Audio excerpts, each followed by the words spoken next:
Hey guys, I got Christian Fromhertz here. It's Punter's pod number 5, if you can actually believe it. I'm hoping we've got some of you guys filtering in here. Really excited to have this conversation on a super hot, crazy, sweaty night. At least you picked one of the hottest nights. So yeah, pleasure to be here. But yeah, it is something that we haven't experienced for a little while. We kind of escaped it a little while, but holy cow, the heat is here. The heat is here. We got the weather advisory today too. Like all of a sudden, like alert on your phone today, saying like, don't use electricity. It's like, wait, what? Oh, wow. I saw you tweet that. And I wasn't even in the city today, but I mean, and I think most people know this, like if it's like 80, 90 outside the city, it's like 110 or it feels like the real feel is like, because of all the cars and the steam, everything. Yeah. So anyway, Christian, thanks for hopping on, man. I really, really appreciate it.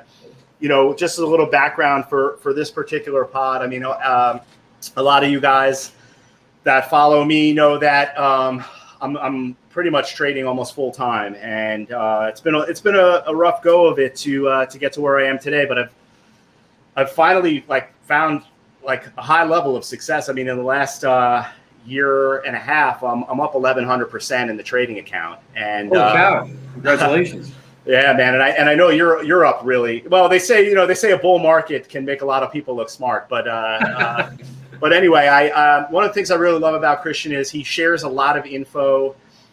He's really accessible, as evidenced by his joining me tonight. But and also he shows his P&L, which a lot of traders online are really not forthcoming with. So anyway, let's hop right into it. One of the things I wanted to start off with was just a little bit about your background, Christian, and I know now you're Tribeca. You're known as Tribeca Trading Group. You're the CEO. I don't know, the founder, I would presume. Yeah, CEO and founder. Yeah. CEO and founder of Tribeca Trading Group. And but what's give us for the audience just a little bit of your background and what led you to where you are today in terms of your trading stuff.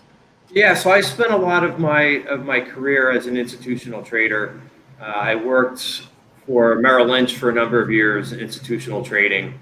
And then, of course, it was bought by Bank of America. So it was Bank of America, Merrill Lynch. But I spent a lot of time trading on what's called a Delta One desk, which if you're not familiar with a Delta One desk, whenever there's something that goes wrong, where there's a couple $1 billion of losses at a bank or something, it's always a Delta One desk. So there's a lot of things that go on a Delta One desk. There's a lot of risk that Delta One traders handle. They're actually running trading books, right, where they're carrying positions. It's much different than a cash trader. Cash traders on an institutional trading desk, for the most part, close out all their positions at the end of the day. They're flat just about every day, unless they've got some big trade going on. But Delta One traders, we're carrying big books. We're carrying, could be, so Delta One, there's one product on one side and basically stock on the other, right? So all things kind of being equal, like an ETF. So I ran for a long time customized basket trading. So before ETFs really grew in popularity, a lot of hedge funds were trading customized indices. So I ran that platform for a couple of years and then migrated over further and did more ETF trading. On a desk where we kind of split that away from Delta One trading. So I did that for a number of years. Wow, that's awesome. And I mean, the progression to starting your own thing is because in my day job, I'm self-employed. I'm an entrepreneur, freelancer, consultant, gig worker, whatever you would call it. How is that? What was that like to sort of break free and start your own thing? I mean, did you have to fight your way out of it in terms of, it's kind of sticky when you get on the inside and you have a day job and you're part of the system, or was it just a natural kind of ebb and flow where you were you finally were able to break free because you had developed the skill set and the contacts and whatnot to sort of start your own thing? Yeah. So, well, there's a lot, there's a few different questions there. But, an ETF trader, one of the things that's pretty cool is, you're always asked to make markets on a whole bunch of different products. It could be U.S. products, it could be sector products, it could be international, it could be commodities. So it really kind of gave me this big macro feel to kind of just jump into any particular trend and kind of know how an international market trades, know how FX trades. So it really kind of set me up for having a really big knowledge base of trading so that I can kind of handle basically anything. And obviously I was trading, very large size when doing that, but it's different as a retail trader. So it was, I definitely took over a big base of knowledge and experience, but it's a different type of trading. Keep in mind when you're an institutional trader, you can't really trade for your personal account, right? So it's your PA account, your personal account. Sure. You can't, you have a 30-day holding period. So you really can't, like, even if you have an idea that might be good for a week or so, right, you're held to that 30 period time frame. So sometimes you just forget it. I'm just not going to even try, because you would have a trade that would work really well and be like, oh geez, I can't get out of this. So it made it very difficult. So to transition to trading for myself, it took a number of years. So even though I had that knowledge, I still had to really develop a system and, things that really kind of met my personality in terms of how I'm trading. And it really took a number of years, even though I was institutionally trading for, about 11 years or something like that. Yeah. You kind of had to, I knew all the products and the mechanics behind everything. Sure, but you still had to get your mindset and what you're comfortable trading. You almost had to relearn it in a way. I mean, I totally get what you're saying. You're trading in a certain mindset, in a certain size, and you're trading in a certain product and a certain time frame.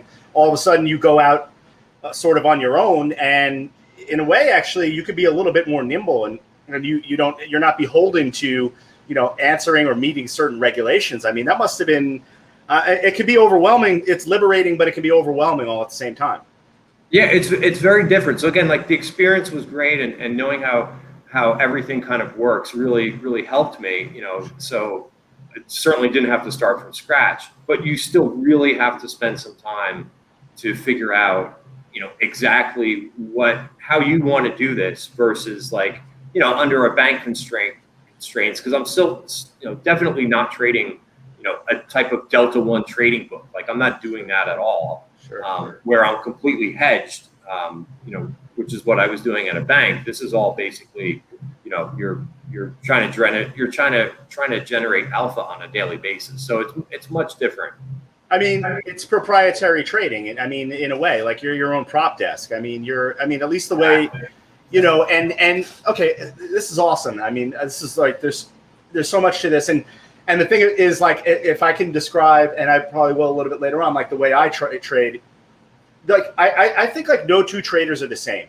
I really do. And you know what I mean? If we lined up 1 million guys and gals in here and we asked them about their personal trading style, I really think I don't think we'd get 1 million different responses, but we'd get a lot of different answers or different styles, because there's just so much baked into individual personalities, people's risk tolerances, how people approach and think about money, what kind of money they're trading. Are they trading discretionary monies? Are they trading retirement funds? Are they trading the rent money? Which, guys, let's not do that, okay? But I mean, so and that's why I was dying to have you on, because I follow along, and one of the things that we'll get into your trading style and how you approach things from a swing basis and that sort of thing. But one of the things that really got me was just the depth of the universe of how much stuff you cover, Christian.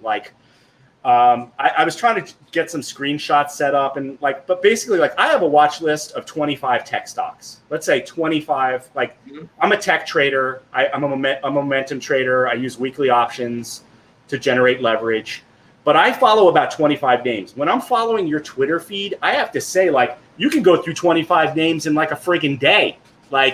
So talk to me a little bit about how you sort of approach your watch lists and Are you evaluating sectors? And because I noticed like when we got back into like the reopening, like the COVID kind of reopening trade, where tech was sort of out of favor for a minute, you were all over that. So are you watching like sort of heat maps and things like that, and sort of understanding like where I got to be to generate alpha, or like get my profit, like my P&L moving in the right direction while other sectors sort of sit and wait? Yeah, so number one, the first thing that you said is very important about everybody's different. And, I think that's, one of the main things that I see kind of an issue on Twitter and people following and so forth. And, even I run a trading service too. And it's one of the things that I really try to tell people right from the start is that, I'm really trying to generate ideas for people, kind of tell people, where things are moving to, just as you said, and I'll kind of get into that a little bit. But, Sure. So if I can kind of find that trend for people first, that's what I'm really good at. But it's really tough for you to outright follow anybody because as you just said, everybody's completely different. Everybody has a different sense of risk tolerance, holding period, what they're comfortable in, what they're not comfortable in. So, running with somebody else who kind of gives you an idea. But then you kind of have to take it and put it in your own trading system, something where because if you're not comfortable, the first time that you'll see some type of adversity in the trade, if you don't own that trade, and if it's not something that you really have a grasp on, you're going to run into trouble right off the start, right? It's going to be an issue for you. So, you really have to like what you're doing. So that's where, it's important, I think, to kind of, take Twitter has so many good things where you can, find some really good people to follow and get some great ideas, but you got to put them in your own system, and you got to think independently. I was talking about this because I do end of day videos too. And I was so excited last year when there was, a whole group of new traders who got involved in the market, younger traders. You try to get younger traders in this market 2-3 years ago, and they didn't want to have any part of it. It was very difficult. You found some people who kind of were grasping it, but the participation level just really shot up over the last year. So it became like something that was really fun to see such a level of interest come into the market.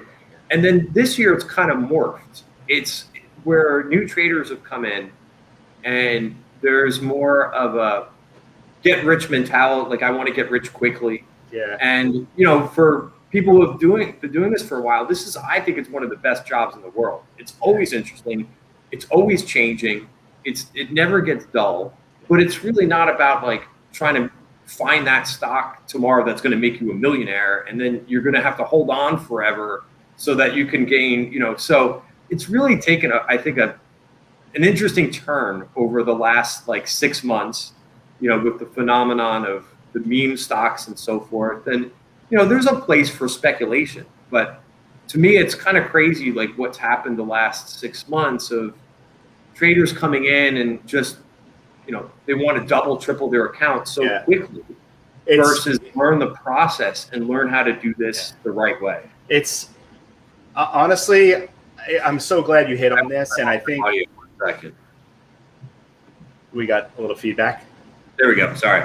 No worries. No, Christian, I'm glad you hit on that, because I have to say, like when I first started trading was the .com bubble, right? To date myself, but I was that was my sort of version of the meme stocks, was pets.com and whatever, the eBay and the first run around. And you know what? You run an account up and you run it down, and you boom and you bust, and this is what's going on with the GameStop and the AMC and the Dogecoin, and then you reach a certain point, and this is like what's happened to me in the last year and a half, which is why like I tweet a lot about like get rich slowly, like don't worry about getting rich fast, get rich slow, like find a system that works. Find a way where you can enter the market each day and extract a profit, or breaking even on a day is not a bad outcome.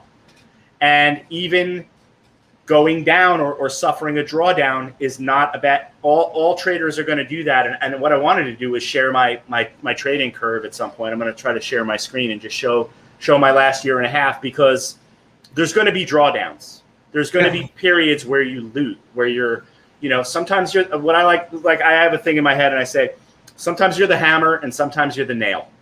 And, you just want to be the hammer more often than you're the nail. And you want to see your equity and your P&L going up over time. And it's what bugs me, which is what you're getting at, is that get rich mentality. Because I feel like that's what gets people in and right out the door. It's like Las Vegas. Like, you're in and you're out. You're at the blackjack table. You drop your $500 and you're sitting by the pool for the rest of the weekend. Yeah, exactly. So, it's been an interesting dynamic, and I hope it gets over this. I pull up so it's funny. It's kind of fun talking about this stuff because, we're all kind of going through it, but I get a list like every day. So I have a Bloomberg terminal, and one of the things that they send now is like the most frequently talked about stocks that are on this platform, on Twitter or on Wall Street Bets. I know. Yeah. Stock Twitch, whatever. Yeah. And like every day it's the same 2 stocks. And it's like, you're kidding me. Like every day for 2 months, it's the same stock. It's like, is that what, do you really like wake up every day and think like, oh my God, I got to see what the chart looks like in the same damn stock? I don't get it. I'm like, here's the list again. It's the same, so it's really kind of a crazy turn that's happened in the market. And, and I hope people kind of get over this, and I hope it's just a phase. But, sometimes what happens is, and I think you're right, is that, the market does correct a little bit. And if you're not, if you're not learning and adapting and improving your trading process, unfortunately, if you're not prepared for that and knowing what to do when there is a market pullback, you could be sitting by the pool, You don't want to see that happen to anybody. We want to see everybody do well, get better and learn. And it really pleases me when I have a group of traders come in and they go from, they jump on the learning curve and they're open to learning new things and kind of get the hang of it and so forth. So, kind of a little misdirection in your question, but no, it's awesome, dude. And one of the things I know is that you're a Giants fan and New York Giants, and because when you post your Slack, when you show some stuff from your Slack channel, I see your little Giants avatar there. And it's been a rough couple of years, a little bit, but something's going to be coming soon. Something's going to be coming soon there. And I also know you're a Formula One guy because on the weekend I'll see you kind of post about that. And I used to be huge into Formula One, man. Back in the Michael Schumacher, Rubens Barrichello, when they were running the Ferrari team over there. Back when there was refueling. Now they don't even. Unfortunately, they don't refuel the cars anymore because that was some of the most exciting stuff you'll ever see. But anyway, I digress, but it's good to, this is a little bit of a crossover pod. So we like to talk about our hobbies. Sports, so let me answer. So I want to come back to your other question, and then we'll talk a little bit, because I try to incorporate sports analogies and basically, a lot of trading. I think it's just easy to think about. There's so many crossovers and similarities. So I love when somebody explains something in trading and they mention baseball, or they mention baseball, it seems like there's a bit more similarities or things that you can kind of take away. But I try to, whenever I can, I try to insert football in there too. But just going back to your question, because I want to make sure you asked a very good question, and I wanted to try to answer it. But this year has been, certainly a lot different than what we experienced last year. We've had a couple different markets. We've just got through 6 months of the year. And we've had about 2 or 3 different types of markets this year, all in in the first couple months, and then basically just this last month, it's another type of market that's gone on. So, I'd love to be able to kind of spot when things are changing, but it becomes difficult too, because we never really know when we're going to get that. Sometimes these rotations, the market is so fast, and you really have to be nimble. And one of the things that I've learned over my trading career is to try to be, pretty objective and just say, hey, this market is going to do what it's, what it wants to do. I can't influence that. I can have opinions about what I want to happen, but ultimately I got to just go for a ride with whatever area of the market is going to move. So, yeah, I mean, going back to what we saw in the beginning of the year, where, it seemed like a continuation from last year, where it was a lot of momentum, a lot of tech, a lot of heavy growth. And then we saw this rotation into value. And, you really had to, and I was thinking about this last year, like once we do get over Corona, this is going to change things big time. And I was having a difficult time thinking, I'm like, I know that there's going to be a change where other stocks are going to become back in favor, and there's going to be some type of rotation. Sure. But like a seesaw, like a bit of a seesaw effect. Yeah. But I didn't know, the extent of what we were going to see in terms of, all of a sudden steel names were going crazy, material names, like every chemical name was going up. And then the banks went with it too. So it's one of those things where, I didn't have positions in steel names before, and sure. I didn't really pre-position for any of this. I just kind of said, I'm going to watch the tape. I'm going to watch, option flow and volume is going to be an indicator for me. And then just basically, simple scanning. At the end of every day, I make that, part of my, I don't know if you want to call it homework or just, research.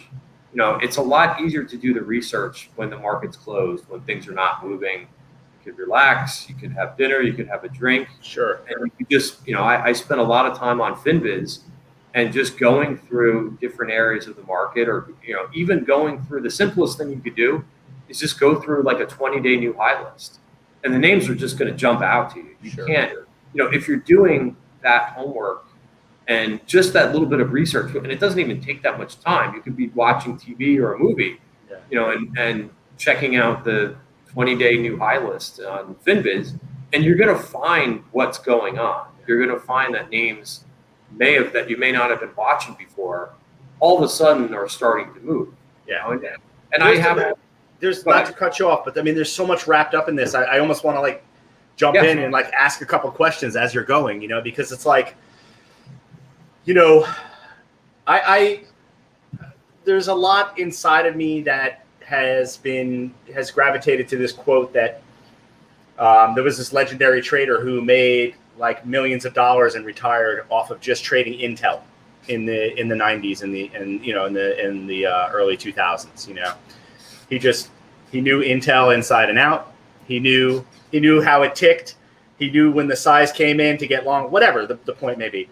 So I couldn't like boil myself down to one stock, Christian, but what I decided to do was to just try to focus on names, and especially momentum names, and really try to own them, understand the news flow, understand how the sector. So anyway, long and short of that is like, I'm a tech heavy guy, and I had to basically sit by and watch tech go nowhere for that period where we were coming out of COVID. Because let's face it, tech got way ahead of itself on all this COVID hype. Zoom went to friggin' 500 or 600, like we're all going to be teleconferencing for the rest of our lives, which we're not. But anyway, I guess, my point is like, it takes a certain sort of, approach. Like you're looking at a lot of stuff and you're digesting a lot of information, and also the rhythm of the market on a really regular basis. And I think, and you're giving it out to people on these videos that you do. So guys, if you haven't checked out Christian's videos, I mean, like, honestly, they're some of the best out there. And the amount of stuff that he covers is just really unbelievable. I'm not saying that to kiss your butt. I'm just saying I can't do that. Thank you. That's very kind of you. Thank you. Yeah, no, absolutely, man. Because like, I'm not going to buy American Airlines. I'm not going to buy UAL. I'm not going to buy Priceline. I'm just not because I don't want to buy them, just because once you dip, like for a guy like me, once I start dipping my toes in waters that I don't understand, I'm going to get smacked, Yeah. Yeah. That happens to me too. Sometimes I will notice something that is starting to trend and look interesting, but if I'm not comfortable trading it, or if I really have a personal bias, which I do, so I try to, like I said a few minutes ago, I try to be as objective as possible, but it's impossible to be completely objective, because even if I get into a trade, and like the airlines were a problem for me, a couple months back when they were going off, and I'm like, well, I really I don't have a good reason. And as soon as what happens is too, if, and what you said is very important, because if you're not sold on the idea and you're in the middle of a trade, and as soon as it starts to go the wrong way, if you don't have that conviction to stay in it, like if you haven't got your arms around the group and understand that it's something that you really buy into, it's going to be really tough to stick with that trade as soon as it starts to have a little bit of adversity. Yeah, that's absolutely true. So that brings me to a different point. So I'm gathering that from the charts that you show and from your sort of entries and exits, like you're basically trading stock and you're more of a swing trader. Is that right, Christian? Yeah, I'm trading, I've kind of changed a little bit over the last couple of years. I was trading a bit more options when, the VIX was around like a 12 or 13. I was doing a lot of long positions via options. And then when the volatility really cranked up around COVID, and I think I started to do this a little bit before, but I just kind of switched a little bit more to stock trading. Sure. It's also just a little bit easier for me to do in my trading room too, because options are another layer of volatility. So I can't, it's tough for me to kind of manage a trading room and to be in the options. I have a little bit more of a comfort level when I'm in a stock, and I could say, okay, I'm in the stock. Here's where my targets are. Here's where I'm going to look to take the trade off or target. And here's my stop price. Yeah. So the options, I'll definitely use them, but I just use them a little bit differently now. I'll definitely use them for higher price stocks. Sure. For liquid options. For things where, I play a lot of actually call spreads where I'm just looking to exploit like a short-term move, and it's a little bit less premium, so if the trade doesn't go right, it's a little bit less premium to lose on a short-term, on a weekly or next week call option, right, than just having to call outright.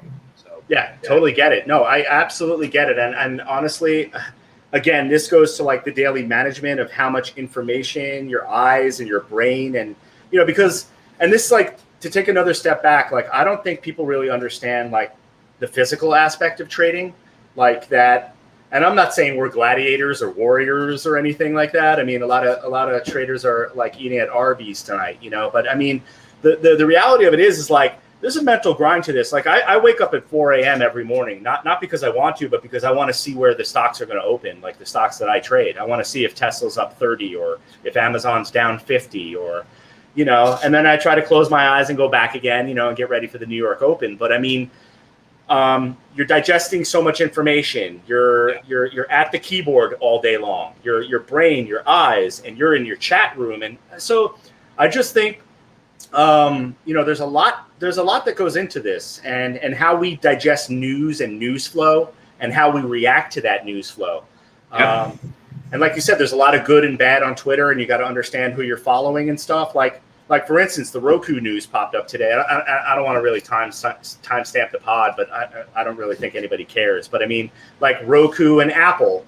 I mean, if you just put that in a Bloomberg headline, Roku, Apple, so many algos are going to fire off on that it doesn't even matter. You don't even have to be good. Just get in. Just get in and see how long you can hold on to it for. And anyway, just to backtrack, I can understand why if you're running a room and trying to keep your traders safe and give them levels to stop out and get away from a trade, you don't want to be doing that with options. Okay, options spreads are incredibly wide.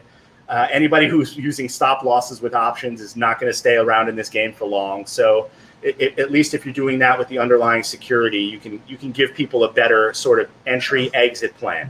Right.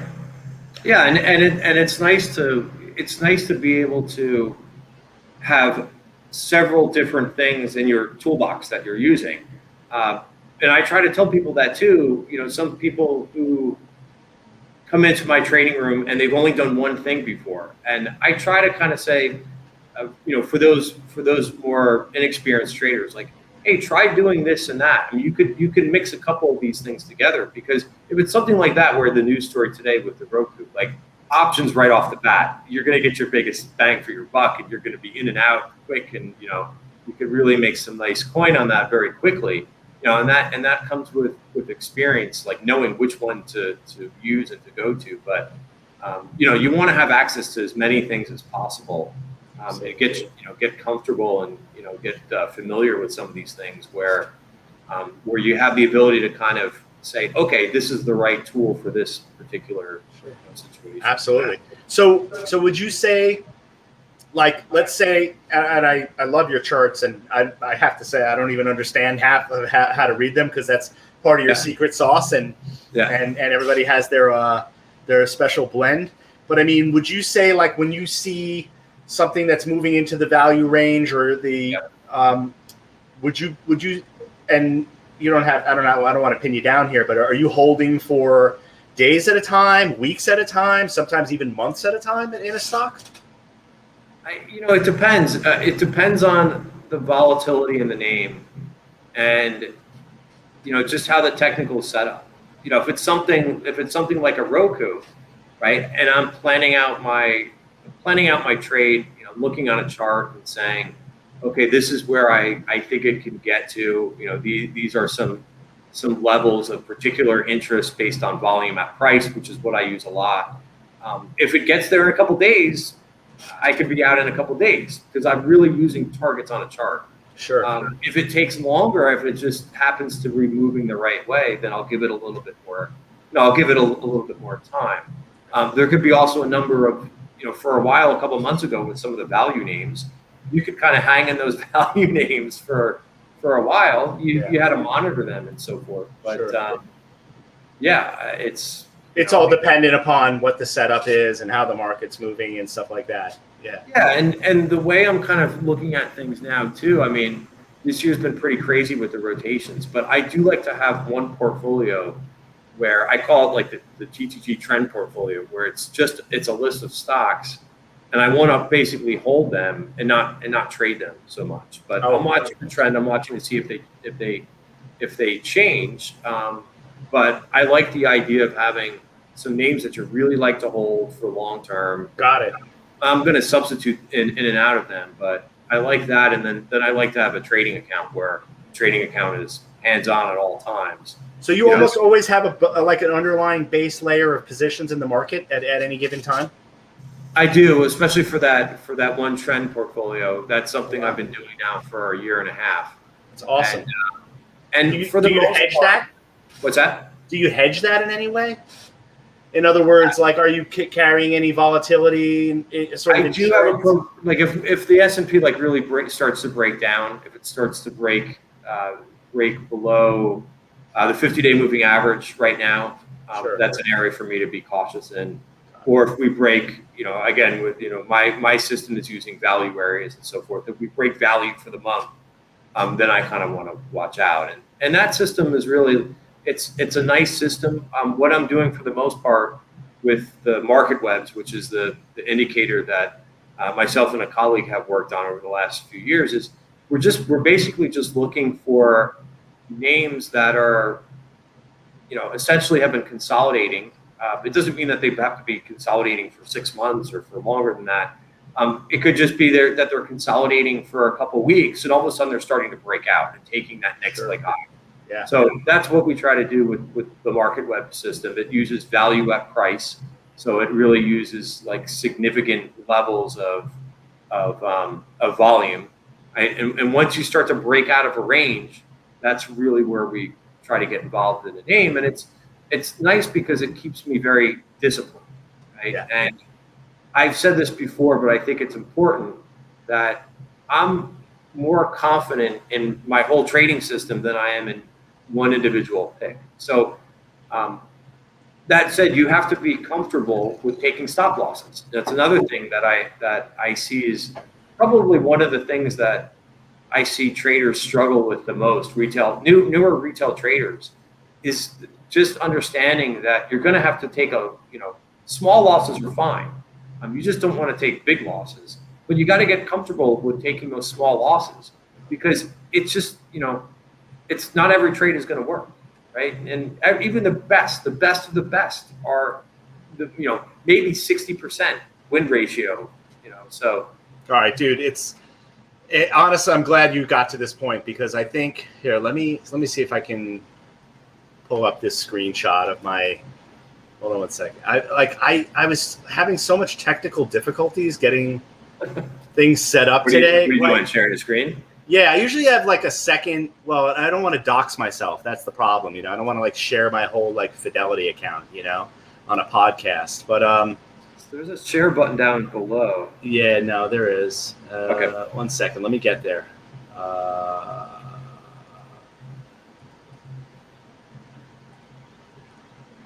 Probably going to share the entire damn screen. All right, you know what? It's not going to happen. I'm going to do it next time. But okay. But my thing that I want to what it is I feel like when people look at a stock chart, this will encapsulate it in a nutshell. Like, take a look at the long-term chart of Amazon, for instance, a max chart. If your P&L looks anything like that, you're doing the right thing, which means you've gone from the lower left to the upper right, but you've seen a crazy amount of volatility and you've experienced a massive amount of drawdowns along the way. But you've overcome those drawdown periods and you've come to new highs. Right. And because I feel like the newbie trader and the meme trader and the Dogecoin trader, not to just sort of like, isolate those guys, but they want their P&L to go like this on a right angle or on a trajectory that's straight up and never down. And I think like most people like just don't grasp their head around the fact that you're going to deal with losses. And guys like Christian posts his P&L all the time, and I was looking at it tonight, and it goes like that.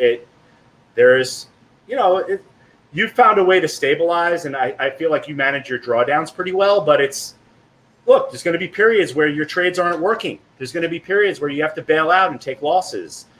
But you want to get from the lower left to the upper right, and however you get there, or however long it takes, it's a matter of patience, and it's a matter of like just overcoming adversity. Yeah, and I mean, there's a lot of things. Sometimes it's not just the market. I mean, we've had, I thought we would have seen, and maybe we will this month, but I thought we would have seen a little bit more volatility this month, and we really didn't get it. But besides the market, you have to realize too, I had this problem a couple of weeks ago where I just really wasn't in the zone. I took a couple of days off too, and I was trying to work a little bit through the vacation. But you're going to have times too where you're not going to be on all the time. So it's nice when you are in the zone, but every once in a while you're going to make a couple bad decisions, and it's frustrating. It's frustrating, but you can't dwell on it. I was watching a video a few weeks ago. This is right around the time that I had a rough week, and once the market's closed or the week's over, you get a chance to reflect. And for about a half a day, I was a bit grouchy, because I didn't like things that I did, and I was like, why did I do? What'd you do this for? This was a mistake.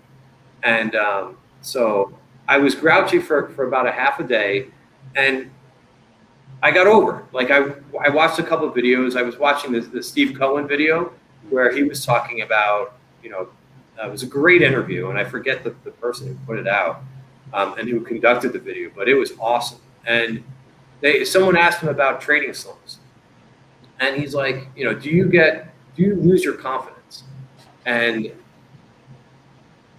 Steve Cohen was like, no, I don't lose my confidence, but he's like, I have bad weeks, but I don't, I would really lose my confidence if I had like a bad quarter or something like that. Yeah. But just made me think like, hey, we're human at this game, and we're going to have weeks, or you're going to have a day where you do something stupid. Dude, this is amazing content, man. I mean, awesome. I mean, this happens to me. This happens to me. This happens to you. This happens to every trader, all the way up the line and all the way down the line. And yeah. And I think there's a huge psychological aspect to what we're doing, and the highs are like, I think like when I'm breaking out to new highs and I'm making money every day, I'm probably the most dangerous to my own self. You know what I mean? And I think when I'm pulling back into a low and trying to carve out a low, like hold on to a base, is when I'm actually being truest to myself. You know, I'm being a smart and disciplined trader. And because it's about euphoria, it's about highs and lows. And I feel like, Christian, when I get into a period like you were just talking about, journaling really helps. I'm not one of these guys who's like, oh, you got to journal every day. But I feel like writing stuff down that you really did wrong, or like when you lost your senses, or when you ventured into an area where you shouldn't have, or when you overexposed yourself to risk, writing it down it really helps to hold yourself accountable. Right, and that's why, you know, the experience it comes into play. You have to go through some of these things because you will come across similar situations where you start to do incorrect things. And yeah, writing those things down, having them present in your mind that you've been through this and you can't make the same mistakes over and over and over. Right? If you're doing that, you're going to have just a hard time trading. You got to be able to improve and get better. And really, so that week that I talked about, like I said, it took me about a half a day, but then you put things in perspective and you're like, what are you stressing over this for? You know, it's 1 week and you'll move on. So that's what usually happens. So knock on wood. I've gotten better at this where I get over it much faster than I used to. I just say you got to gird your loins. It's like you got to like pick yourself up. You know what I mean? Like you take a couple hits. You got to get up off the canvas, and you got to. To me, it actually helps me just like refocus. And so now I'm at a period again. I can't pull up the damn P&L, but that's okay. Early in April, I hit a high when a lot of people weren't making a ton of money.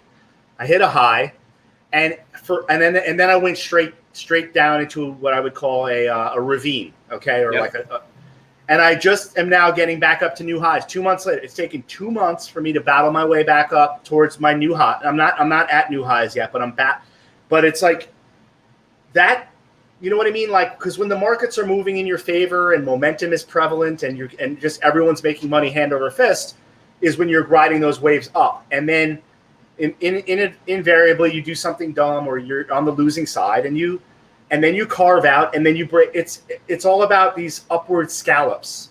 And you know, for anybody to think you're just going to dive into these markets and get rich overnight, it's just that's what really upsets me and pains me, you know, because I feel bad that they have to learn that lesson, that it's not get rich quick, it's get rich slow. Yeah.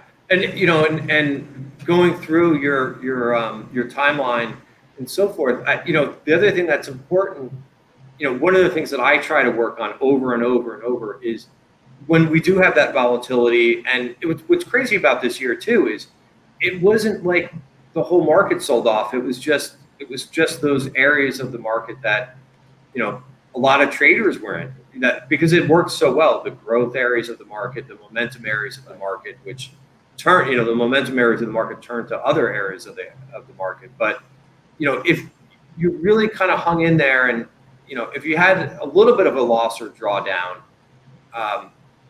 you know, you just fared so much better, because trying to dig yourself out of a major hole where you're giving back profits from the previous year, you're making it so much difficult on yourself. And that's why, you know, we talked a little bit about being able to kind of just say, hey, this is not working. I got to go back into cash and I got to figure out what's going on here. And that's the dangerous thing too. And something that you learn with experience is that if something's changing in the market and you're looking at your P&L and you're so focused on your P&L and you're like, oh geez, I'm down this much, I got to get it back. You know, I got to get back to where I was.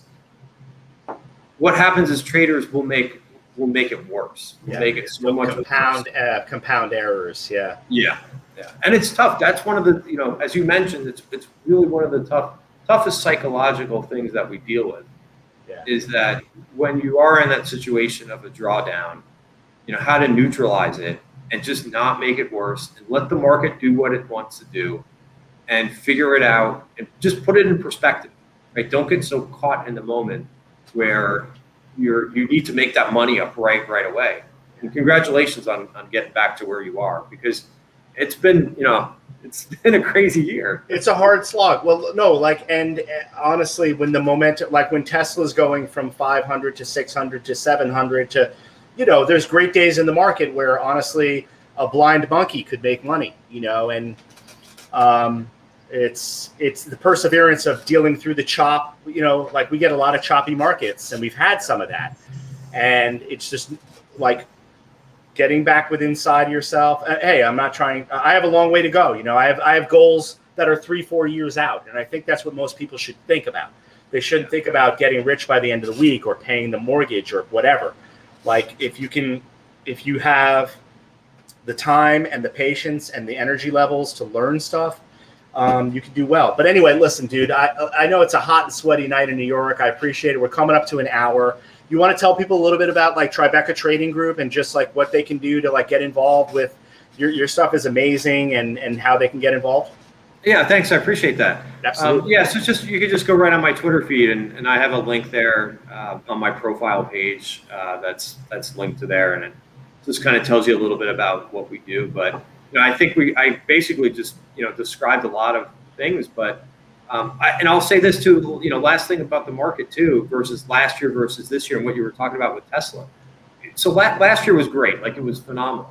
But the bad part of last year is that it was, if you made a mistake, right, the market bailed you out every single time, in the second half of last year.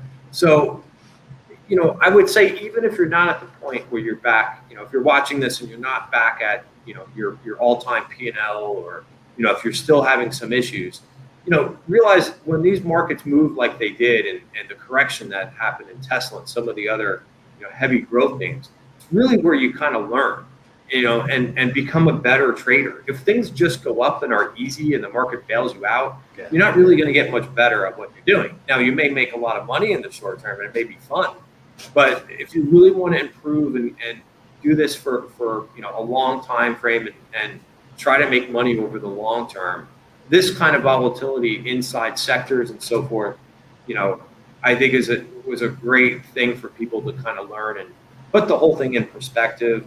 And I think this year there's going to be a number of other things that are going to be thrown at us, and I think it's going to be interesting. I think at some point we're going to get more volatility, and that's really kind of what we do. Is when those things come upon us, I like it. It's a little bit scary, because nobody likes getting caught in positions and having to take some positions off for losses, and you have a couple days where you may have a little bit of a drawdown. But when the volatility hits, it shakes things up a little bit, and there becomes more trading opportunities. So that's my bread and butter of being able to kind of spot that and find what areas of the market are going to become the new leaders.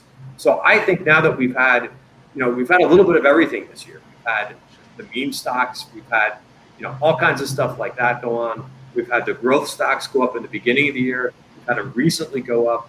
We've had value outperform in the cyclicals, and oh my God, inflation is here.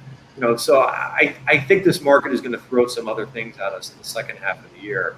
So I think it's going to be fun, but you got to be ready, and you got to have a plan and a system to be able to kind of tackle these situations. So that's what I try to help people prepare to do, and of course make money. Yeah, man. No, and you know what? Actually, this brings me to. I got a bunch of questions I want to ask you, and we may have to get you back on one other time, because of course this is fun. Yeah, it's a lot of fun, dude. And again, like I'm in awe that you're on. Yeah, having a couple of drinks. I'm into the margaritas tonight, because whenever it's like 95 degrees, I got to have a margarita. You know what I'm saying? So cheers, Christian. Cheers, brother. Talk to me about this, because I got at you. Me and you never like joust. One of the things that I love about us on Twitter is we never really butt heads. Like we just because a lot of the FinTwit, like you were saying earlier, like right off one of the earlier comments you made is there's a lot of stuff on, and it's just like people butting heads and like dick measuring and like trying to understand like who's in charge. Like I never really, like, one of the reasons we get along is like I never really got that from you. But one night I was getting into you a little bit, because I was wondering, like, do you ever go short? Like, And you talked a little bit earlier about how you will hedge with if you're falling out of a value range, or maybe you'll buy volatility. But talk to me about that. Like, let's say we get into like a like sell an October sort of sell situation where everyone's panicking. Like, do you actively short? Do you like put on short positions in the Tribeca room? Or buy short ETFs. What's that? Or buy short ETFs. Yeah, I mean, I used to do that quite a bit. A few years ago when, you saw some things really trend to the downside. It was I'm so bad with dates and with years, but it probably was 2016, 2017, where all the energy stocks were getting hit like crazy, and they were trending down for a while. So I've really, one of the things that's helped me, and I learned this after I was an institutional trader, was I really stick with the trend. I've tried, and again, this is just going through over the years and trying different approaches and so forth. But once I read like the Turtle Traders book, and about how they basically took traders off the street and taught them a system and to stick with the trend and the performance numbers over the years. So I find, and even with what happened with some of the tech stocks this year, where they really sank pretty far down, once they kind of broke the 50-day moving average, I wouldn't touch them. Right? And I didn't really do any shorting of the tech stocks either, because I thought that a lot of them are good companies and so forth. But going back a couple of years ago, when oil was sliding like that, I was really shorting a lot of energy companies. And at this point, being that so many things are in uptrends, I don't want to miss out on opportunities. And I have missed out before when things really start sliding fast, because you can make a lot of money playing that side of the market. It's just very difficult to get your head around. It's hard. It's very hard, and the entries and exits are difficult. And no, it's funny because being a weekly options trader, or primarily dealing in options market, I can take either view very quickly, and that's one of the great things about puts and calls. But it's funny, like, I think somewhere along the line in this last year and a half, I woke up to the fact. Now I did do a bunch of put trading in the COVID swoon because everything was freaking crashing, But somewhere along the way, to go back to your trend trading comment, like, I just realized, my point is, I can't remember the last time I traded a put or I bought a put. We've been in an uptrend after. Well, how are you shorting? Well, no, I'm saying, like, when I was shorting, I was using the puts, but like, I'm just saying my bias, what I'm saying, Christian, is like my bias has changed. In other words, on a daily basis, like, the market's not going down that much. I mean, we had that tech swoon earlier in the year, but I mean, the Fed basically said last year that they're not going to let the markets crater. You know what I mean? Like, they're buying all these assets. They're doing everything they can to instill confidence.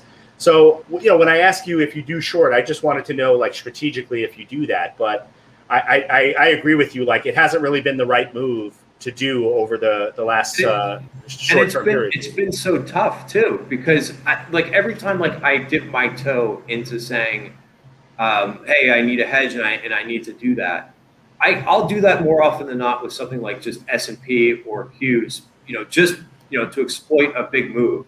Like, if there's going to be a big sell program and we start to really see things dive and break support, sure, I'm going to try to put on a little bit and try to take that move to the downside. But other names, like, when we're down for a couple of days, I even tried this a little bit a few months ago. I've tried once or twice, like, shorting Tesla just because it was trending down. But I'll tell you, every time I did it, I learned right away. I'm like, this is ridiculous. This is a nice break.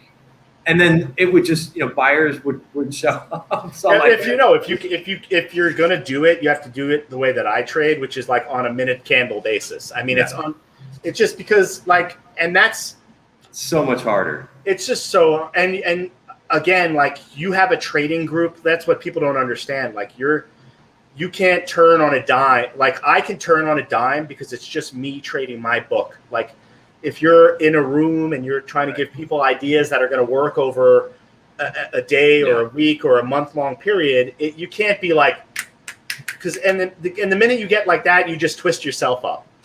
Yeah, you do. Yeah, because then you're trying to figure out. You're like, okay, now I've got long positions on. I've got a couple short positions, and you don't even know which way you're rooting for the market to go. and then I think the market makers have you right where they want you. So, all right. Well, anyway, you mentioned a book. While we're on tonight, I wanted to mention one book that really changed my way around, which is Market Wizards by Jack Schwager, and in particular. If I would point anybody to one chapter, it's this chapter, probably by somebody that probably a name that most people don't even know, Mark Weinstein. This chapter basically changed my whole approach last year. Like I said, from January last year, I'm up 1,100%. It's unbelievable. And if you read that chapter by Mark Weinstein, he just talks about something you talked about earlier, Christian, which is like learning how to take losses, small losses. Like enjoying taking losses, like just getting it's I think the human ego and the human psyche just doesn't want to accept that they made a mistake. Like once you understand that being a successful trader is all about accepting and taking those losses and owning those losses, and then you move forward and forget about them, like you're going to do so much better.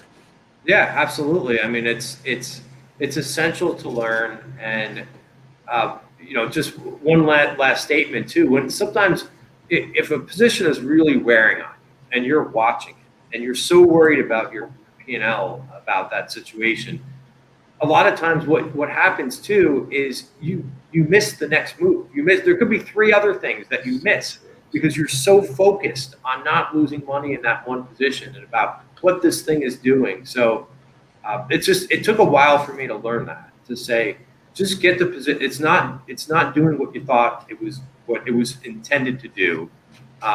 So take it off and start over. And you could always, the other thing too is the ability to set alerts. You can take something off, even if it's if it's a winner too, and you're happy with the money that you made. It could go up further. Make sure that as soon as you take the position off, put an alert back on, where it would be a good technical level to get back involved. And those big alerts is such a big part of the process. That's it. And great point. You can always get back in. You know what I mean? Nobody has a crystal ball. Nobody knows what the next candle will be. That's right. The right side of the chart is unknown to anyone. So don't think that.